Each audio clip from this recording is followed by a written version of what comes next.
सद्गुरुवे नमः। ओम श्री बिहारी भगवान की जय। ओम सद्गुरुदेव भगवान की जय।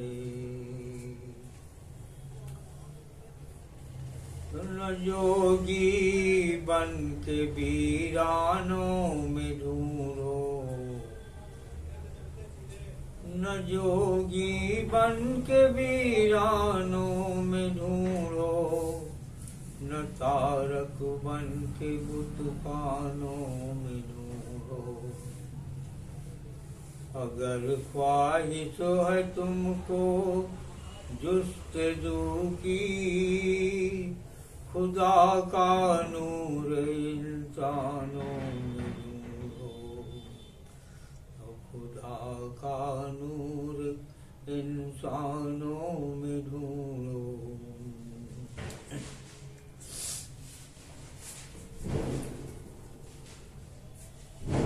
प्रेमी सज्जनों,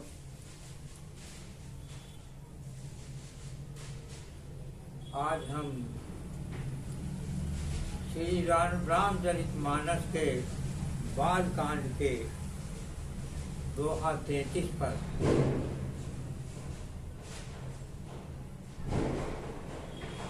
कुछ अपने विचार रखेंगे। हमें आशा है कि आप लोग इसे सुनेंगे, आप स्वयं भी इस पर विचार करेंगे और विचार करने के बाद में जो सत्य है उसका अनुकरण। इसके पूर्व एक छोटी सी गजल आप लोगों के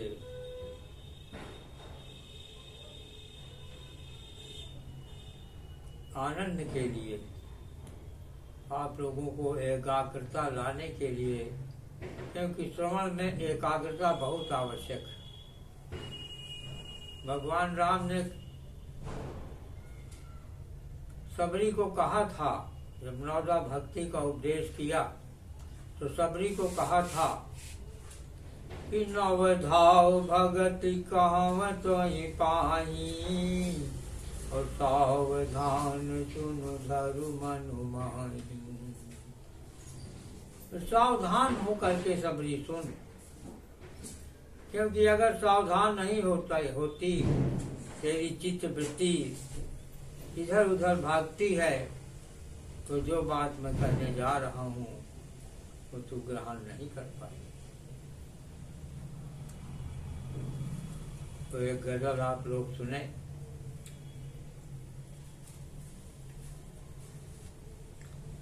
कि अगर प्रेम रस,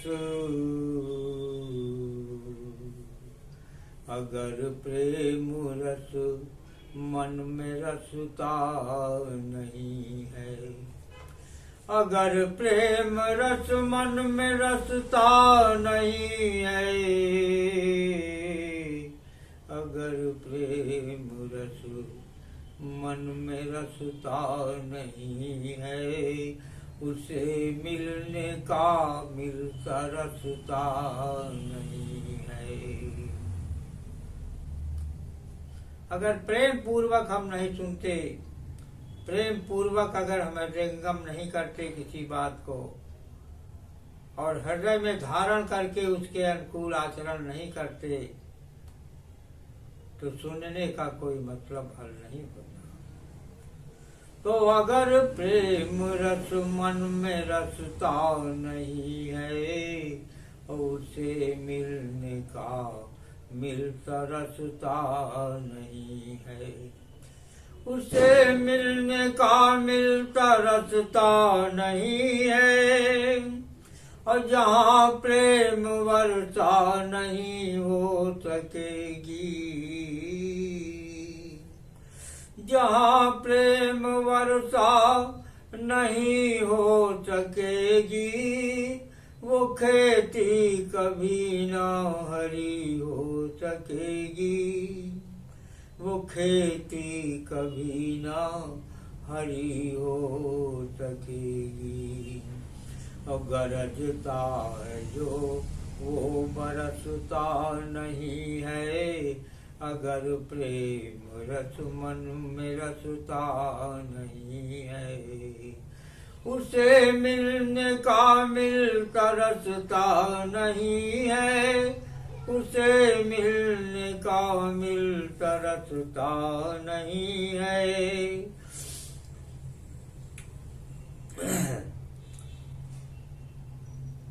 जो मिट जाए खुद और खुदी को मिटा दे, जो मिट जाए खुद और खुदी को मिटा दे, तेरे दीद को वो तरसता नहीं है। जो मिट जाए खुद और खुदी को मिटा दे, और पर्दा दुई का जो दिल से हटा दे। ये पर्दा दुई का जो दिल से हटा दे, तेरे दीद को वो तरसता नहीं है, तेरे दीद को वो तरसता नहीं है।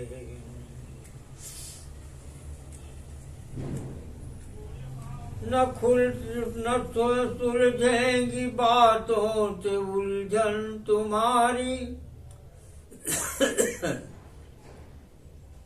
न सुलझेंगी बातों से उलझन तुम्हारी, नहीं आएगी बिन पिए वो खुमारी, नहीं आएगी बिन पिए वो खुमारी।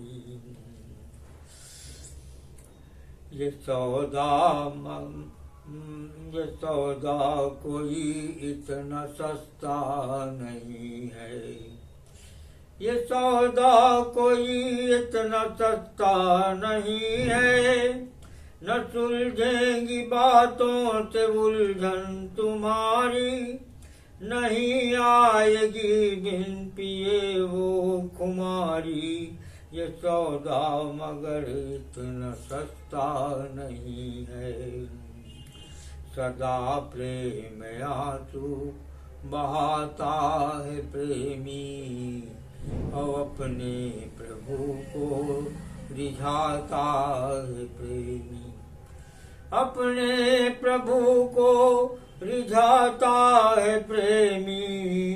और बिना प्रेम वो मन में बसता नहीं है, बिना प्रेम वो मन में बसता नहीं है। अगर प्रेम रस मन में रसता नहीं है, बिना मन अगर प्रेम रस मन में रसता नहीं है, उसे मिलने का मिलता रसता नहीं है। तो प्रेमियों, ये गजल इस वजह से सुनाई कि उस परमात्मा के प्रति, उस राम के प्रति जिसकी रामायण लिखी गई, जिसके चरित्रों का वर्णन किया गया है, उनके प्रति जब तक हमारे मन में शुद्ध प्रेम नहीं होगा, समर्पण नहीं होगा, तब तक वो द्रवित नहीं होते।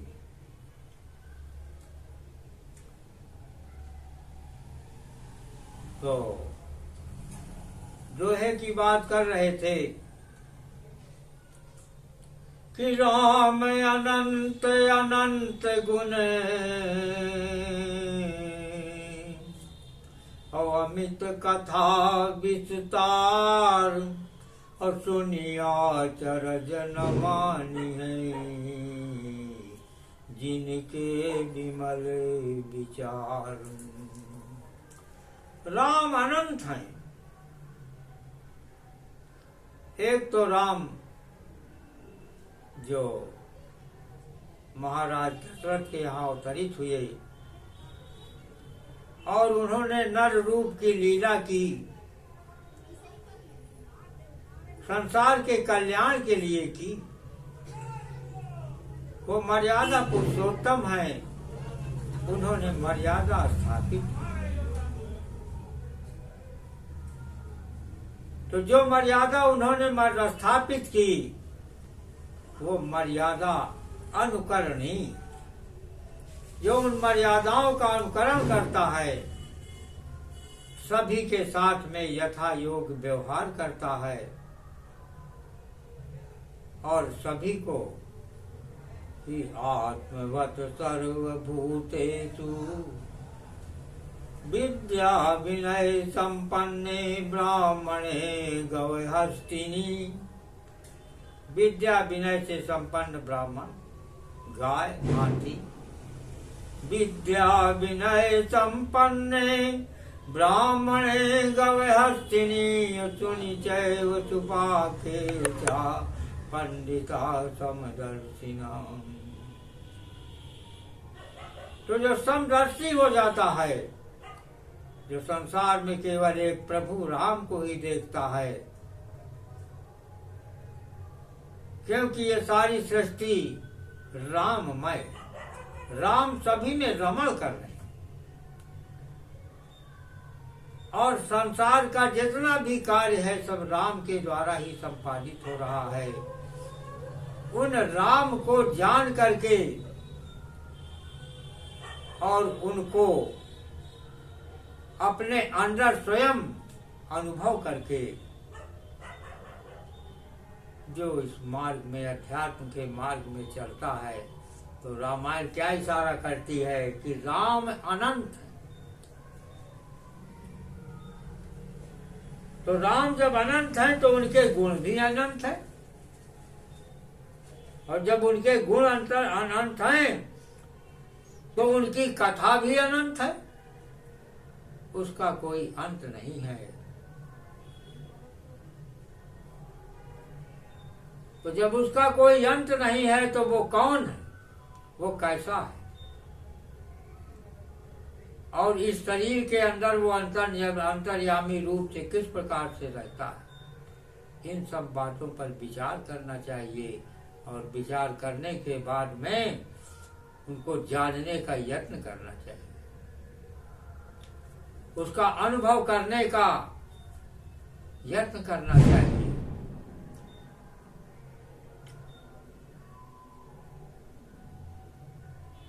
अगुण ही सगुण ही नहीं कछु भेदा, वो सगुण भी है और निर्गुण भी है। तो जब वो जल के साथ में चेतन के रूप में संसार में सभी के साथ में व्याप्त है, तो वो प्रत्यक्ष है, और जब उसकी जो चेतन है वो अव्यक्त है, वो दिखाई नहीं देता। तो जो अव्यक्त तत्व है वो राम सभी में रमण कर रहा है, और सभी जल में उसी के द्वारा संसार के सारे कार्य संपादित हो रहे हैं। और ये दोहा इसी बात की ओर इशारा करता है कि राम अनंत अनंत गुण अमित कथा विस्तार, और सुनि आचरज न मानी है जिनके विमल विचार।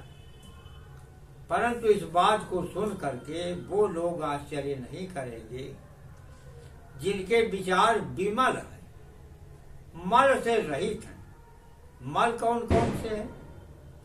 5 विषय और 5 विकार, और ये हर जीव के साथ में जन्म से साथ ही में आते हैं और आजीवन ये अंग संग रहते हैं। तो इनके कारण हम उस चेतन को अनुभव नहीं कर पाते, और हमेशा हम अहंकार बस यही कहते हैं कि हम सब कुछ हम कर रहे हैं, संसार के जितने भी कार्य कर रहे हैं हम कर रहे हैं, हम आ रहे हैं, हम जा रहे हैं, हम खा रहे हैं, पी रहे हैं, हम पढ़ रहे हैं, हम ये नाना प्रकार के कार्य हम कर रहे हैं। तो जब ये मैं आ जाता है, हम आ जाते हैं बीच में, तो पर्दा पड़ जाता है और हम अपने निज स्वरूप का, चेतन का अनुभव नहीं कर पाते। तो चेतन रूप से परमात्मा सभी जगह सब समय में व्यापक है। हरि अनंत, हरि कथा अनंता, वेद पुराण अस गावहि संता। तो वो अनंत है और वह सभी ब्रह्मांडों में एक समान व्यापक है। तो उनको जानना चाहिए, उनको जानने का नाम है ज्ञान। तो उस ज्ञान को उपलब्ध करने के लिए हमें ज्ञानी पुरुष की आवश्यकता होती है, जिस ज्ञानी के द्वारा हम उस राम को जान सकें जो सर्वत्र व्यापक है, सब में समल कर रहा है। तो रामायण में ये गहन तत्व तो छिपे हुए, सब जगह छुपे हुए, और इनको जानने के लिए ऐसे व्यक्ति की जरूरत है, ऐसे दीपक की जरूरत है, जिससे हमारा भी बुझा हुआ दीपक जल जाए। तो ये बहुत आवश्यक है, ये बहुत आवश्यक है और इसको जानना बहुत आवश्यक है।